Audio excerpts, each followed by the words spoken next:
What's going on, everyone? So, the San Antonio Spurs are expected to be big players this upcoming offseason, and one of the names that is heavily linked to the Spurs recently, and I believe will continue to be linked to the Spurs, is Giannis Antetokounmpo. Pairing him with Victor Wembanyama would be ridiculous, right? Like, imagine that duo. Right? The defensive versatility, they would be impressed. I mean, Victor Wembanyama by far would be the best player Giannis has ever played with, right? On a good reason. You'd have, Giannis, top 2 or 3 player, paired with Wemby, who's a top, 10 to 15 player at worst in the league already, and probably moves in clear-cut top 10, maybe even better next season, right? You'd have De'Aaron Fox, right? Like, you'd be in great shape. Thing is, though, right, the Milwaukee Bucks are in a very tough spot. Because they're not in the position where they have the luxury to just tank for the bottom, right? So they can't just trade Giannis, get a bunch of just young players and draft picks, and then just bottom out, right? They have to be good and competitive, or they need to get those guys that really that give you that nice foundation and core, right? So, you look around the league and you look at teams, and without a doubt, the Spurs are one of those teams. They have the picks. They have the assets, right? You have, other teams' picks that could be favorable picks. They got multiple picks in this year's draft even, right? We'll see what the lottery falls out. Even if they finish, with the 8th pick, you could end up getting a guy, especially in this draft, which is looked at as one of the better drafts in a while, that there's talks about, hey, even at the 15th pick, you might be able to get a rotation star level guy, right? So, the Spurs could put something together, let's say, where it's at right now, which would be the 8th and the 14th pick. Boom, here's the 8th, here's the 14th pick. Boom, 2 foundation pieces in this year's draft, and then give up young players, right? Here's Devin Vassell, here's Jeremy Sohan. You probably have to get rid of Stephon Castle, right? I know a lot of Spurs fans would not be very happy with that, but I mean, you're not trading him for anybody. You're trading him for Giannis, literally, right? I love Stephon Castle. I said, videos are on this channel, I said going into this draft that I believe Stephon Castle is the best player in this draft, right? And I believe that he won Rookie of the Year, and I think that he has the potential to be a star. But is he ever going to become anywhere close to Giannis? Now, I don't want to put a cap on the young man. He's only played 1 season, and it was a very impressive season. He was very good, right? But who knows? Right? He could be nothing more than a role player. He could end up becoming a superstar. He could end up becoming, even better than Giannis. Maybe he's the best player in the league in 7 years. Right? Who knows? We don't.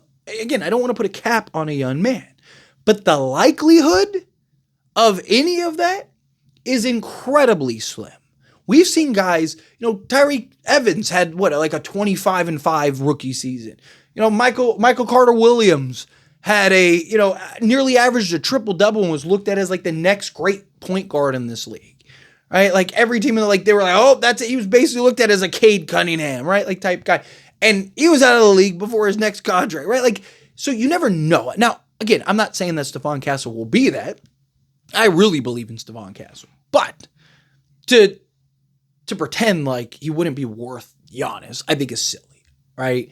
And you didn't go and trade for a 27-year-old all-star point guard to then go, let's just sit for 5 years and develop guys.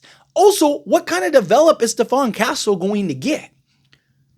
There's zero shot Stephon Castle is going to get more development on a team like the Spurs with De'Aaron Fox, Victor Wembanyama, than he would with, and Devin Vassell, guys like that, than he would going to a Milwaukee Bucks team that is fully rebuilding, where Stephon Castle gets to be the guy, right?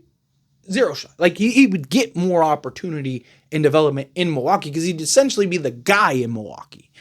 So, literally, Milwaukee could look at it and go, okay, we'd get Devin Vassell, right, as your 2 guard. So now you got a young 2 guard. Stephon Castle could be your point guard. So you got point guard, shooting guard, and then whatever salary filler, right? You got to throw in a Harrison Barnes, maybe get a Jeremy Sohan in there, right? So now Jeremy Sohan, you'd slot in and play the 4 for them. So you basically get a versatile wing, get a 2 guard, and you get a point guard guy that can play 1 through 3, right? I think that'd be enough, and that without a doubt would justify landing Giannis.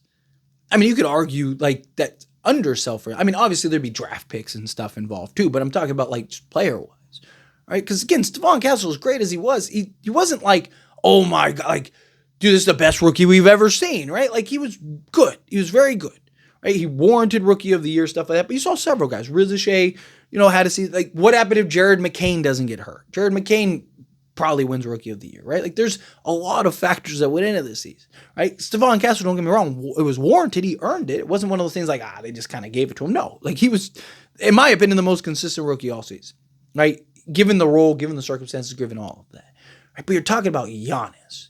You pair De'Aaron Fox, Giannis, and Wemby, you're probably winning multiple championships at that point, right? Not just one or two. There is a chance that you never win a championship with Stephon Castle and Wemby and De'Aaron Fox. You can't tell me the likelihood right now of you winning a championship isn't greater with Giannis than it is with Stephon Castle over the next 5 years, right? Again, and that's assuming, what's the saying? 1 in the hand is worth 2 in the bush. Right. Well, you have like 5 in the hand with Giannis, right? Because again, you talk about top 2, 3 best player in the league. At worst, he's like the 3rd best.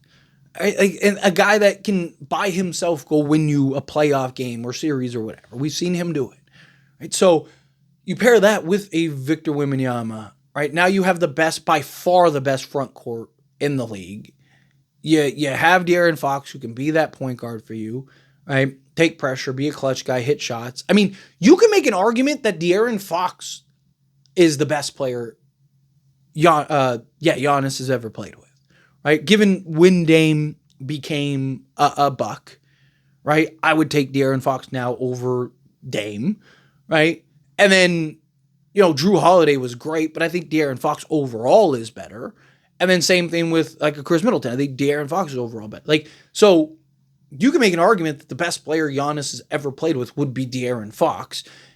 Oh, yeah, and by the way, you add in Victor Wembanyama, right? Like, my only concern with that team would be shooting. Because Wemby is streaky, Giannis is non-existent, and De'Aaron Fox is not great, right? He's like, 33, 34%, whatever he is, right? So shooting would be a problem. You definitely need, like, 2, just 3 and D wings. Right, like you'd have to get like legit like a 2, 3 and D guys, or like a dead eye shooter and a 3 and D wing, right? Like, and I think you'd be in good shape. But anyway, as always, this is a discussion. Pass question on you. Let me know your thoughts and opinions down in the comments below. What do you think? How do you feel? What are your thoughts? Do you like the idea? Do you hate the idea? Kind of mixed in the middle. How do you feel? Whatever your thoughts are. Either way, I would love to hear it. So let me know down in the comments below. That being said, if you haven't liked this video, hit that like button. Helps me a lot. Helps me enjoy these types of videos, and I truly appreciate it. Not subscribe to the channel, hit that subscribe button. Turn on the bell notifications. Appreciate y'all. See you in the next one. Thank you.